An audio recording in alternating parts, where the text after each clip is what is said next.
Jadi guys, ini kasus yang dilakukan monster ini ya. Kenapa monster? Karena setelah ngilangin nyawa suaminya sendiri, dia bisa tetap tenang ngatur skenario seolah-olah ini semua murni kecelakaan. Dan juga dia ngelakuin ini semua bareng selingkuhannya, Zuraida Hanum. Awalnya janda biasa beranak satu dari Aceh. Tapi guys, di tahun 2011 berubah jadi ibu-ibu elit ya, karena menikahi Jamaluddin, seorang hakim yang bertugas di Pengadilan Negeri Medan. Emang saat itu ya, si Jamal ini secara finansial sangat-sangat berkecukupan, bahkan lebih dari cukup. Jamal juga seorang duda dengan 2 anak ya guys, tapi anaknya udah pada keluar kota karena satu ada yang udah jadi dokter dan satu lagi kuliah di Jakarta. Makanya di komplek elit yang ada di Royal Monaco Medan, Jamal tinggal sama Zuraida dan anak Zuraida. Di situ juga lahir lagi anak hasil pernikahan mereka. Zuraida ini jadi ibu-ibu elit ya guys, difasilitasi mobil mewah sekaligus supirnya. Zuraida juga dikasih modal buat bisnis kebun sawit yang ada di sana. Secara yang terlihat ya, ini benar-benar salah satu pernikahan dan rumah tangga yang sehat dengan finansial yang mapan. Tapi guys, ternyata itu cuma tampak depannya aja guys, karena sebenarnya beberapa tahun kemudian pernikahan mereka tuh mulai renggang karena beberapa faktor. Salah satunya Zuraida yang serakah akan harta dan mulai mendominasi. Makanya guys, Jamal tuh mulai nggak nyaman sama istrinya sendiri, dan juga dari situ mulai sering jajan di luar. Nggak tahu gimana ya, Zuraida ini ngendus apa yang dilakuin Jamaluddin di luar sana. Karena itu guys, beberapa kali dia ngasih uang ke supirnya buat memata-matai Jamal di luaran sana. Jadinya karena Jamal yang tambah nggak nyaman sama sikapnya Zuraida, punya rencana buat cerai. Bahkan udah sewa pengacara dan juga udah nentuin tanggal perceraiannya. Tapi guys, di sini Zuraida tuh nolak cerai ya, meskipun pernikahan mereka udah rumit. Zuraida yang udah deket sama supirnya jadi sering curhat. Bahkan guys, waktu itu supirnya Zuraida ini bukan lagi cuma memata-matai, tapi Zuraida sempat minta bantuan buat ngilangin nyawa suaminya. Tapi supirnya langsung nolak guys, bahkan mulai risih dan juga takut sama Zuraida ini. Nah guys, jadi emang Zuraida ini udah punya pikiran keji dari dulu-dulu gitu. Singkat cerita, karena nggak ada yang bantu, jadinya itu belum terjadi ya, sampai di tahun 2018 dia kenal sama caleg gagal yang bernama Jeffrey. Nah, mereka kenal ya karena anak Jeffrey dan anak Zuraida sekolahnya sama guys. Jadinya ya mereka sering ketemu pas nganter atau jemput anak mereka masing-masing. Nah, awalnya obrolan mereka ya seputar anak dan juga tentang sekolah gitu. Tapi lama-lama Zuraida ini mulai masukin curhatan-curhatannya tentang rumitnya rumah tangga dia sama suaminya. Nah, karena intens, akhirnya Zuraida dan Jeffrey guys mulai punya hubungan gelap. Bukan lagi teman yang sama-sama lagi jemput anak masing-masing, tapi lebih dari itu. Bahkan mereka udah mulai sering bercocok tanam. Zuraida punya rencana mau seriusin hubungannya sama Jeffrey guys, tapi di sisi lain dia juga nggak mau sampai cerai sama Jamaluddin. Karena guys, kalau cerai otomatis harta Jamal tuh nggak akan bisa dia kuasai. Makanya ya, pikiran yang udah lama ada di kepalanya mulai dia rencanakan lagi. Bulan November 2019, Zuraida ketemu sama Jeffrey di salah satu kafe yang ada di Ring Road Medan. Nah, di sini Zuraida mulai cerita kalau dia tuh punya rencana buat ngabisin suaminya sebelum diceraikan. Nah, Jeffrey yang udah kecintaan dan juga udah dijanjiin bakalan dinikahin Zuraida, jadinya setuju guys. Bahkan Jeffrey ngerekomendasiin buat ngajak adiknya yang bernama Reza Pahlevi yang bisa bantu mereka buat mengeksekusi Jamaluddin. Karena itu, besoknya mereka ketemu lagi di tempat yang sama guys, tapi kali ini ada Reza yang juga ikut. Nah, di sini tuh Reza tuh sempat nanya ke si Zuraida ya, apakah si Zuraida ini yakin sama apa yang mau dia rencanakan. Nah, Zuraida pun menjawab kalau ini tuh beneran serius, karena udah nggak sanggup lagi sama suaminya yang sering main cewek di luar sana. Pokoknya seolah-olah Zuraida ini satu-satunya korban di pernikahannya sendiri. Zuraida juga nawarin 100 juta rupiah buat Reza kalau dia mau bantu. Nah, Reza yang emang cuma penjaga warung dan butuh uang, ya akhirnya setuju sama rencana Zuraida. Mereka harus ngelakuin aksi ini secepatnya guys, karena beberapa hari lagi tanggal dimana Jamaluddin udah menceraikan Zuraida. Nah, di cafe itu juga Zuraida ngasih uang 2 juta rupiah buat Jeffrey dan Reza nyiapin apapun yang dibutuhkan buat melancarkan aksi, kayak pakaian, sepatu, bahkan HP dan kartu perdana yang nantinya cuma dipakai berkabar sekali pas mau mengeksekusi. Pokoknya guys, rencana ini tuh dibuat mateng banget ya, dan semuanya diotakin Zuraida ini. Akhirnya di tanggal 28 November 2019, tepat 3 hari sebelum perceraian, mereka bertiga udah siap melancarkan aksinya. Jam 6:45 sore, Zuraida jemput Jeffrey dan Reza di Pasar Johor Medan, tempat pertemuan mereka. Nah, di jam 7:10 mereka nyampe di rumah Zuraida. Di sini ya, Jamaluddin tuh belum pulang dari kantornya. Zuraida langsung nyuruh Jeffrey dan Reza masuk dan langsung ke rooftop lantai 3 buat nunggu komando berikutnya dari Zuraida. Zuraida ya seperti biasa nyiapin makan malam buat suaminya. Di sekitar jam 8-an, Jamaluddin baru sampai rumah guys. Tanpa kecurigaan apapun, mereka makan malam kayak biasa. Dan setelahnya bersantai di lantai 2. Di jam 9 malam, adiknya Zuraida datang ya, karena mau nginep, dan emang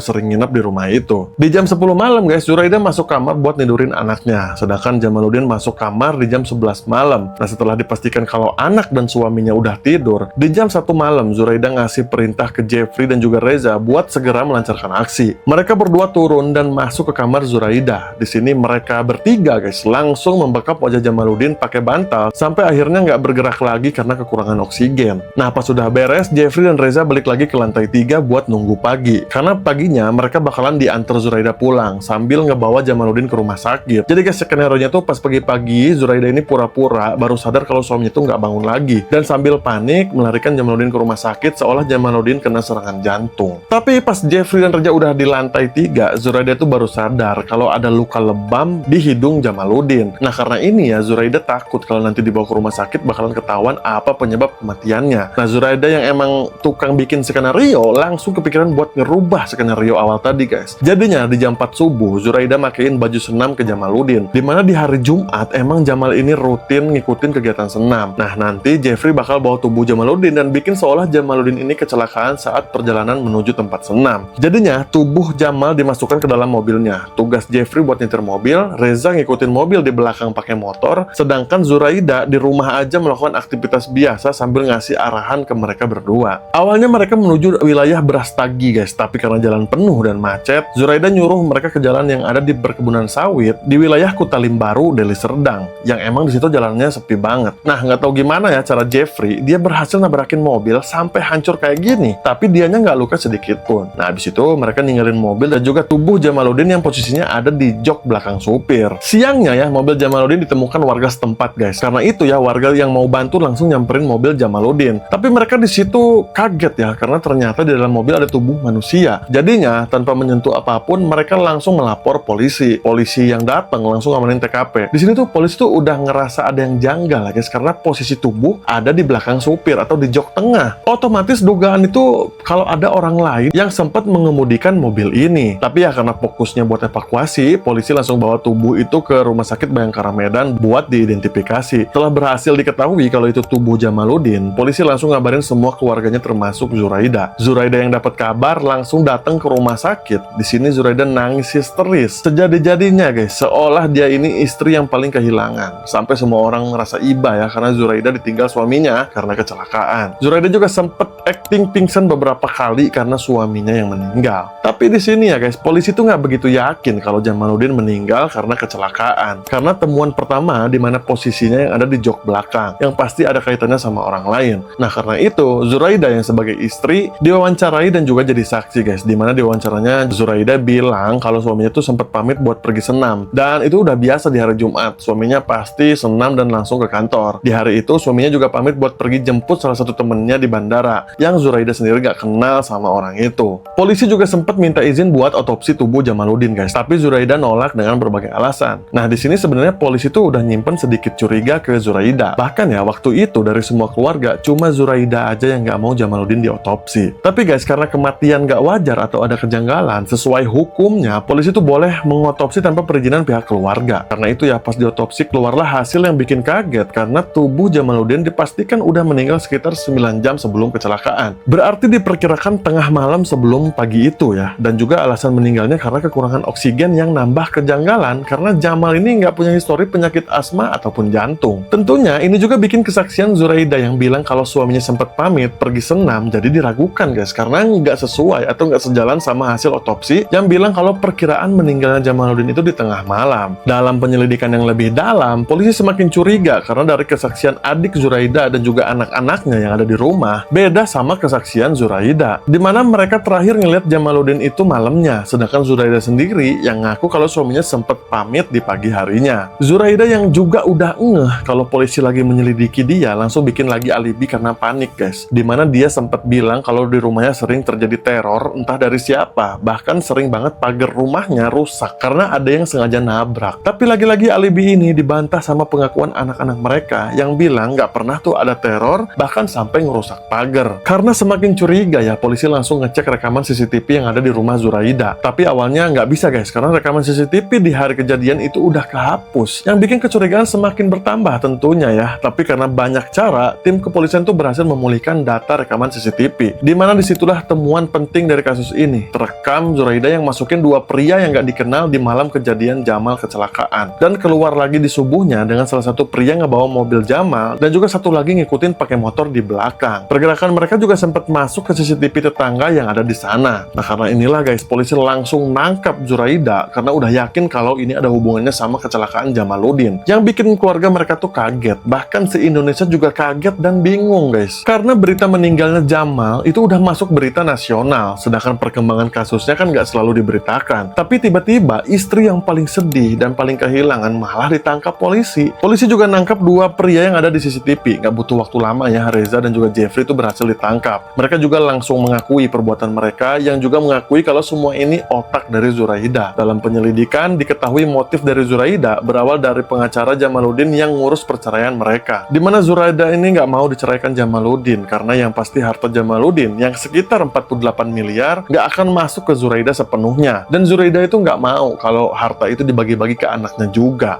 Ya pokoknya Zuraida ini udah gelap mata mau menguasai semuanya guys. Dan satu-satunya jalan ya Jamaluddin tuh harus meninggal sebelum ketuk palu perceraian yang jadwalnya 3 hari setelah kejadian itu, yaitu di tanggal 1 Desember 2019. Jeffrey juga ngaku guys mau ngebantuin Zuraida karena emang udah dijanjiin mau dinikahin setelahnya. Dan juga guys, Jeffrey tuh ngaku ya kalau sebelum mengeksekusi dia dan Zuraida itu sempat bercocok tanam di dalam mobil. Karena ini semua guys di persidangan yang bikin hakim geleng-geleng kepala ya, mutusin ngasih hukuman maksimal buat Zuraida, yaitu hukuman mati. Karena hakim menganggap Zuraida ini sebagai monster yang berbahaya buat dilepas lagi di masyarakat. Jatuhkan pidana kepada terdakwa Zuraida Hanum oleh karena itu dengan pidana mati. Sedangkan Jeffrey guys awalnya dihukum seumur hidup ya, tapi setelah mengajukan banding, hakim berubah pikiran dan juga menjatuhkan Jeffrey dengan hukuman mati. Sedangkan Reza dihukum lebih ringan yaitu 20 tahun penjara. Guys, setelah putusan ini ya, Zuraida tuh sempat muncul di media. Bahkan ya dari semua yang udah dia lakuin, dia masih merasa korban dan ngerasa bener ngelakuin itu. Dengan alasan karena itu adalah naluri wanita yang sering disakiti. Cukup kecewa saya dengan putusan ini. Mereka lebih melihat kejahatan dia tanpa mempertimbangkan naluri saya sebagai seorang perempuan.